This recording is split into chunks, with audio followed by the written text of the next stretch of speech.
आदिवासी लोगों को स्वतंत्र प्रवृत्ति का माना जाता है, जो कि अत्यंत परंपरावादी होते हैं और अपने सामाजिक और आर्थिक स्तर को लेकर वो सजग रहते हैं।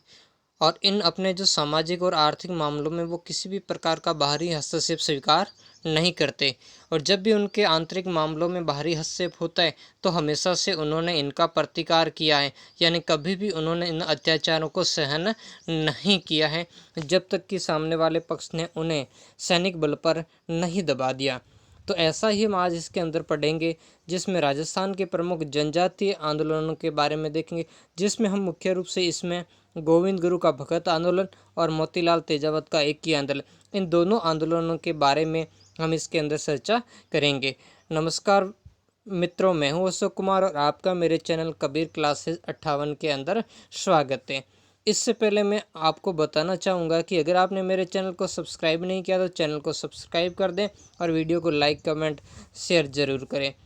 इस वीडियो को प्रारंभ करने से पहले हमेशा की तरह मेरा आपसे एक क्वेश्चन होगा, जिसका जवाब आप कमेंट बॉक्स के अंदर ज़रूर दें। आज का क्वेश्चन है कि भारत छोड़ो आंदोलन के समय महात्मा गांधी जी को कहाँ पर कैद किया गया था। तो अब प्रारंभ करते हैं। राजस्थान के जनजातीय किसान और प्रजामंडल आंदोलन, लेकिन इसमें आज हम सिर्फ जनजातीय आंदोलन के बारे के अंदर देखेंगे, यानी जनजातीय आंदोलन क्या थे। तो राजस्थान में जनजातीय एवं किसान आंदोलन, तो राजस्थान के अंदर राजनीतिक चेतना का प्रारंभ यहाँ के किसानों और जनजातीय समाज ने किया था। आप सभी जानते हैं जनजातीय समाज, जैसा कि मैंने भूमिका के अंदर भी आपको बताया था, हमेशा से किसी तरह के अत्याचारों का क्या करेगा, विरोध करेगा। जब यहाँ के किसानों पर अत्यधिक वित्तीय बोझ डाला गया तो यहाँ के किसानों ने इसका क्या कर दिया, विरोध करना चाहिए। वित्तीय बोझ कैसे, जो एक तो लगान ली जाती थी, उसके अलावा विभिन्न प्रकार से उनसे लाग बाग वसूल किए जाते थे और साथ में उनसे बैठ बेगार वसूल की जाती थी। इन सभी बातों को लेकर के किसानों ने क्या किया था, विरोध प्रदर्शन शुरू कर दिया। और बाद में जाकर के इन किसानों के जो सामाजिक मामलों के अंदर भी सरकार ने हस्तक्षेप करना प्रारंभ कर दिया था। तो इन सभी बातों को लेकर के क्या हुआ था, यहाँ विरोध प्रदर्शन प्रारंभ हो गया था। तत्कालीन राजनीतिक व्यवस्था को चुनौती दे डाली और राजस्थान के आदिवासी क्षेत्रों में स्वतः यानी अपने आप ये का एक तरीके से ये आंदोलन प्रारंभ हो गए थे, जो अन्याय और अनावश्यक उत्पीड़न के विरुद्ध शुरू हुए थे और भावी राजनीतिक आंदोलन के लिए क्या बने, प्रेरणा स्रोत बने थे। बाद में इस क्षेत्र में और भी आंदोलन चलेंगे और जो आज़ादी के लिए भी, यानी जो स्वतंत्रता प्राप्ति के लिए भी जो आंदोलन चलेंगे, तो उसमें भी ये क्या करेंगे, प्रेरणा का कार्य करेंगे, सहायक सिद्ध होंगे, उसमें भी अपना योगदान प्रदान करेंगे। राजस्थान के दक्षिणी क्षेत्रों में मुख्यतः डूंगरपुर, मेवाड़, प्रतापगढ़, बांसवाड़ा और कुंभलगढ़ क्षेत्र में भील निवास, यानी ये पूरा का पूरा इलाका इस क्षेत्र का क्या है, आदिवासी इलाका है। और इस इलाके के अंतर्गत ये सभी जो भी है भील लोग वहाँ पर अधिक संख्या में निवास करते हैं। भील अत्यंत परंपरावादी आदिवासी जनजाति है, जो अपने सामाजिक और आर्थिक स्तर को लेकर के सजग रहती है। यानी एक तो सामाजिक, अपने जो सामाजिक इनके रीति रिवाज, इनमें किसी भी प्रकार का इन्हें बाहरी हस्तक्षेप पसंद नहीं होता। और जैसे ही कोई शक्ति बाहरी हस्तक्षेप करती है, इनके सामाजिक रीति रिवाजों और परंपराओं को छेड़ने का प्रयास करती है, उसका क्या करती है, विरोध। वैसे ही अपने आर्थिक स्तर, यानी जो वैसे ये जनजाति क्या बहुत ही पिछड़ी हुई, आर्थिक दृष्टि से बहुत ही पिछड़ी हुई जनजाति मानी जाती है, लेकिन है बहुत ही सरल और निश्चल जाति है।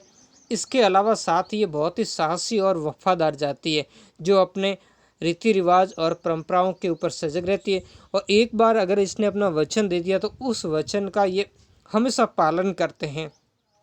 जैसे महाराणा प्रताप के साथ में भी इन्होंने बहुत ही, महाराणा प्रताप को एक बार वचन दे दिया तो उनका अंत तक साथ दिया। इस कारण महाराणा प्रताप अकबर जैसी ताकत को भी हराने के अंदर सफल रहे थे। जब इनके परंपरागत अधिकारों का हनन होने लगा तो इन्होंने शासकों और अंग्रेजों के विरुद्ध विद्रोह किया था। ये कोई नई बात नहीं थी कि इन्होंने पहली बार ही विद्रोह किया। जब भी इनके अधिकारों के अंदर कोई भी बाहरी हस्तक्षेप हुआ, हमेशा भीलों ने विरोध किया। जैसे 18वीं शताब्दी के अंदर मराठों ने जब इनके सामाजिक और आर्थिक मामलों के अंदर हस्तक्षेप प्रारंभ किया था, तब भी इन्होंने विरोध किया था। उसके बाद जब 19वीं शताब्दी के अंदर जब ब्रिटिश लोग आ गए थे तो इनका भी विरोध किया था, और बाद में जाकर के ब्रिटिश ने कर्नल जेम्स टोड के प्रयासों से भीलों के साथ में एक समझौता हुआ था। उस समझौते के बाद ही भील शांत हुए थे। और जब इस रियासती क्षेत्रों के अंदर जब जागीरदारों ने इनके ऊपर अत्याचार करने प्रारंभ कर दिए तो इस बार भी इन्होंने इसका क्या किया था, विरोध किया था। तो इसी कड़ी के अंदर हम देखेंगे इसका पहला आंदोलन भगत आंदोलन बहुत ही महत्वपूर्ण है, गोविंद गुरु द्वारा चलाया गया। गोविंद गुरु भी मिलता है और गोविंद गिरी भी मिलता है कहीं, ठीक है ना। भीलों को सामाजिक और नैतिक उत्थान के लिए गोविंद गुरु ने सम सभा की स्थापना की थी 1883 ईस्वी में। बहुत ही महत्वपूर्ण है ये क्वेश्चन कई बार आ चुका है। और उन्हें हिंदू धर्म के दायरे में बनाए रखने के लिए एक पंथ की स्थापना की थी, भगत पंथ। तो आपको अलग अलग पूछा जाए कि भगत पंथ की स्थापना किसने की थी, तो की तो गोविंद गुरु ने। किस लिए की थी, तो भीलों को हिंदू धर्म के दायरे के अंदर बनाए रखने के लिए भगत पंथ की स्थापना की। ये दोनों सम सभा और भगत पंथ ये सिर्फ भीलों के अंदर जो सामाजिक और नैतिक उत्थान के लिए ही किए गए थे। इसके अलावा भीलों का जैसे मदपान छुड़वाना वगैरह, मांस नहीं खाना, ऐसी बहुत अच्छी चीज़ें इसके अंदर थी। लेकिन इससे जो एक सामाजिक एकता भीलों के अंदर बनी वो ही शासन के लिए आंखों में खटकने लगी थी, यानी उनसे सहन नहीं हुई थी। सम सभा द्वारा मेवाड़ डूंगरपुर पूरा मेवाड़ का इलाका समझो, ईडर, गुजरात, विजयनगर और मालवा के भीलों में सामाजिक जागृति शासक क्या होगा, संशंकित, यानी उससे आशंका हो गई कि भील क्या करना चाहते हैं, कुछ अपने उन्होंने आशंका ये व्यक्त की कि भील अलग से भील राज्य की स्थापना करना चाहते हैं। इसलिए उन्होंने भीलों को भगत पंथ छोड़ने के लिए विवश किया जाने लगा, यानी इनके ऊपर क्या करना, भीलों के ऊपर दबाव डाला जाने लगा कि वो भगत पंथ को क्या करें, छोड़ दें। जब भीलों को बेगार कृषि कार्य के लिए बाध्य किया गया और जंगलों में उनके मूलभूत अधिकारों से वंचित किया गया तो उन्होंने आंदोलन प्रारंभ कर दिया था। तो देखो, एक तरफ तो भीलों से बेगार ली जाती थी, दूसरा उनसे कृषि कार्य भी करवाया जाता था। इसके अलावा जंगलों के जो उस समय वन अधिनियम लाए थे, उन वन अधिनियमों के द्वारा भीलों को जंगलों से जो वस्तुएं वो इकट्ठी करने आदि पर रोक लगा दी थी। यानी भीलों को उस क्षेत्र से समझो, ऐसा कह सकते हैं, भीलों को एक तरीके से विस्थापित कर दिया था, जो भीलों के आर्थिक और सामाजिक दोनों ही गतिविधियों के आधार थे। अंग्रेजों ने गोविंद गुरु द्वारा चलाए जा रहे सामाजिक आंदोलन और संगठन के पीछे भील राज्य की स्थापना की संभावना व्यक्त की।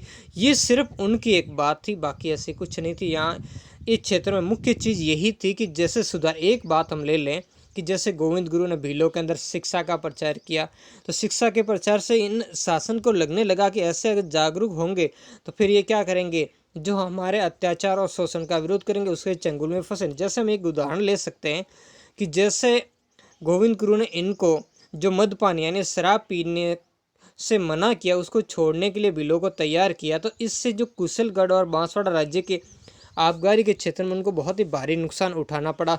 तो इस कारण इन्होंने देखा कि इस तरीके होंगे और सामाजिक एकता होगी और इस तरीके से हमारी कमाई बंद, यानी वो किसी भी तरह के इनको दबा के, अत्याचारी शासक तभी शासन कर सकता है जब वो क्या करे, जनता को एक निश्चित स्तर तक उसको दबाए रखे, उसको ऊपर उठने नहीं दे, उसको जागरूक नहीं होने दे, उसके अधिकार क्या है, कर्तव्य क्या है, इस तरीके से उसको कोई भानी नहीं होने दे। तो ऐसा यहाँ रखना चाहते थे। तो इसी कारण इन लोगों ने अंग्रेजों के ऊपर दबाव डाला, इन राज्यों ने, और इन सब के पीछे एक भील राज्य की स्थापना का इन पर आरोप लगाया और भीलों का बड़ी क्रूरता के साथ इन्होंने क्या किया था, दमन किया था अंग्रेज सरकार के साथ मिल करके। ये वही भील थे जिन्होंने कभी मुगलों के फिर मराठों के विरुद्ध इन्हीं शासकों के साथ देते हुए अपना रक्त बहाया था। लेकिन अब वो क्या हो चुके, अंग्रेजों के आने के बाद में परदेसी हो चुके थे। देखो, सबसे पहले अंग्रेजों के आने से पहले बहुत सारी चीज़ें बदल चुकी है, क्योंकि इससे पहले सबके संबंध अच्छे से, आगे किसान आंदोलन में भी देखेंगे कि अंग्रेजों के आने के बाद जागीरदारों, शासक वर्ग और किसानों के संबंध भी किस तरीके से परिवर्तित हो गए थे। गोविंद गुरु को अप्रैल 1913 को डूंगरपुर राज्य द्वारा पहले तो गिरफ्तार कर दिया गया, लेकिन बाद में इनको क्या कर दिया गया, छोड़ दिया गया। तो गोविंद गुरु को जैसे ही छोड़ दिया, इसके बाद गोविंद गुरु क्या कर दिए, अपने साथियों के साथ में ईडर राज्य अपने साथियों के साथ जो ईडर राज्य की सीमा पर स्थित है मानगढ़ पहाड़ी, उस मानगढ़ पहाड़ी के ऊपर चले गए। वर्तमान जो डूंगरपुर जिले के अंदर उस समय जो बांसवाड़ा और एक सूत राज्य था, उस सूत राज्य की सीमा के ऊपर ये स्थित था। अक्टूबर 1913 ईस्वी को अपने संदेश द्वारा भीलों को मानगढ़ पहाड़ी पर एकत्रित होने को लिए कहा। अश्विन पूर्णिमा के दिन जो गोविंद गुरु वो क्या करते थे, हमेशा यज्ञों का आयोजन करते थे, जिसमें हवन कुंड बनाते थे और जो चौकी उसमें कहते थे उसकी स्थापना करके वो जो भी इनका धार्मिक क्रियाकलाप है वो किया करते थे। तो इसी के लिए भीलों को वहाँ मानगढ़ पहाड़ी पर इन्होंने एकत्रित होने के लिए क्या, भील हथियारों सहित बड़ी संख्या में एकत्रित। और ये भीलों का परंपरागत स्वभाव है, जब भी भील अपनी कुटिया से यानी जो अपना घर होता था उस घर से जब भी बाहर निकलेंगे वो सशस्त्र ही निकलते हैं, क्योंकि जंगली क्षेत्र होने के कारण हमेशा किसी न किसी आक्रमण का भय, और उस समय की स्थिति तो बड़ी नाजुक थी। इसी कारण भील लोग क्या हुए, सशस्त्र यानी भारी मात्रा में हथियारों को लेकर के इस मानगढ़ पहाड़ी पर एकत्रित होने लगे थे। अब देखो यहाँ थोड़ी कार्रवाई ये हो गई कि भीलों से कुछ, जब इन्हें बांसवाड़ा राज्य के जो कुछ सिपाही थे उन्होंने क्या किया, इनको रोकना चाहा। तो रोकना चाहने की कोशिश में जब भीलों ने क्या कर दिया, बांसवाड़ा राज्य के 2 सिपाहियों को पीट दिया। इसके अलावा जो सूत राज्य था उसके एक किले पर भी क्या कर दिया, हमला कर दिया। तो इन सारी बातों से सूत, बांसवाड़ा, ईडर और डूंगरपुर के राज्य चौकन्ने हो गए, यानी वो घबरा गए कि भील एकता से क्या होगा, कहीं ना कहीं हमारे साम्राज्य को खतरा पैदा हो रहा है। इस कारण उन्होंने एजीजी के ऊपर दबाव डाला और एजीजी की स्वीकृति से फिर क्या कर दिया, भीलों के ऊपर आक्रमण किया था। तो अक्टूबर 1913 ईस्वी को अपने संदेश द्वारा भीलों को, ये तो हमने देख लिया, मानगढ़ पहाड़ी पर एकत्रित, भील हथियारों सहित बड़ी संख्या में एकत्रित हुए। भीलों की एकता से भयभीत अंग्रेजों ने क्या भेजी सेना, जिसने मानगढ़ पहाड़ी पर पहुंच करके गोलीबारी करके भीलों को क्या कर दिया था, तितर बितर कर दिया था।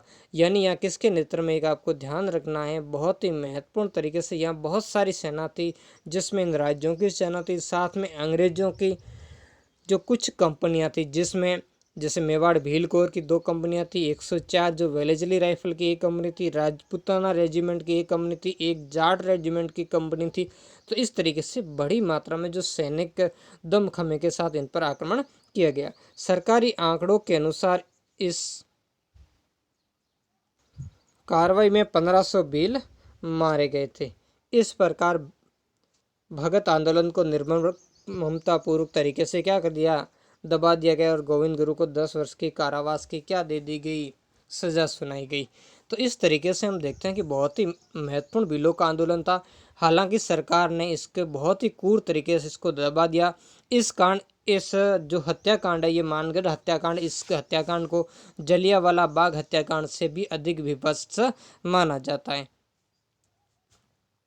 हालांकि अगर इसकी हम परिप्रेक्ष्य थोड़ा एक्स्ट्रा, लेकिन आपको बताना चाहूँगा कि अगर देखो इसके जो आरोप इनके लगाए गए कि इनका भील राज्य की स्थापना, लेकिन ऐसी कोई राजनीति महत्वाकांक्षा इन भीलों की नहीं थी। ये सिर्फ सामाजिक सुधार कर रहे थे और लोगों का नैतिक उत्थान वही खूब हुआ शासकों के लिए, क्योंकि शासन और अंग्रेज इनकी जो सामाजिक एकता को भी नहीं बनने देता चाहते थे। जब शासक वर्ग, पहले भी मैंने बताया, कोई भी शासक वर्ग तभी शासन कर पाएगा जब वो क्या करे, शासितों को तोड़ के रखे, उनको दबा कर रखे। तो इसी तरीके से इनको भीलों को दबा के रखना चाहते थे। वैसे गोविंद गुरु अहिंसा के पक्षधर थे, उन्होंने कोई भील राज्य की स्थापना की बात नहीं की। उनकी जो श्वेत ध्वजा वो भी शांति का प्रतीक थी। अब हम नेक्स्ट देखेंगे एक आंदोलन के बारे में। तो देखो क्या हुआ था, जब इस क्षेत्र के अंदर जो भील आंदोलन को दबा दिया गया, यानी जो ये भगत आंदोलन था, इसको कुचलने के बाद भी भीलों ने सरकारी नीति के विरुद्ध, यानी कुछ समय के लिए ये आंदोलन निष्क्रिय जरूर हो गया था, लेकिन बाद में फिर से धीरे धीरे जब ये भगत आंदोलन था, इसी कारण इनको जो राजनीतिक चेतना भीलों के अंदर आ चुकी थी, इस कारण भीलों ने बाद में फिर से क्या कर दिया, अंग्रेजी सरकार का विरोध किया जब उनके ऊपर अत्याचार बढ़ गए थे।